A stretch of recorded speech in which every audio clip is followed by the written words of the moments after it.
ओडिशा को स्वतंत्र प्रदेश गठन करने दिगरी ओडिशार बहुत महापुरुषों बलिदान रही।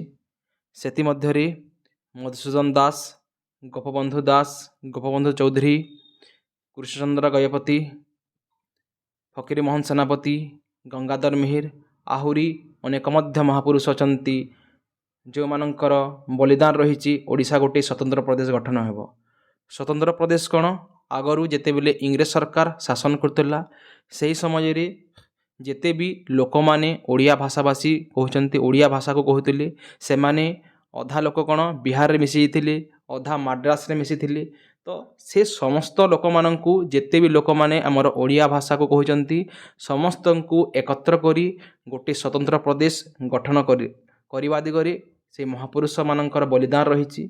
तो सबु महापुरुषंकर बलिदान सत्वे 1 एप्रिल 1936 मसीह ओडिशा गोटे स्वतंत्र प्रदेश मान्यता पाइला एवं से समय रे जेते बेले ओडिशा स्वतंत्र प्रदेश मान्यता पाइला टोटाल 6टी जिला थिला।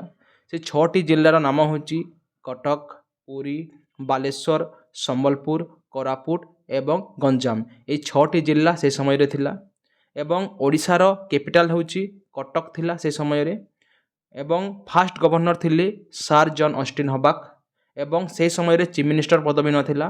फास्ट प्राइम मिनिस्टर हेले महाराजा कृष्णचंद्र गजपति नारायण देव। तो यहीटा थिला हमर स्वतंत्र प्रदेश केतोटी जिला थिला कैपिटल कौन fast governor fast prime minister सबू मन रखिबो। जो मैंने सब मॉक टेस्ट सब देवा को चाहूच ताहले साधुराम सर ऐप को प्ले स्टोर को जाए डाउनलोड करो एवं समस्त वीडियो को लाइक शेयर एंड सब्सक्राइब करो। Thank you for your watching.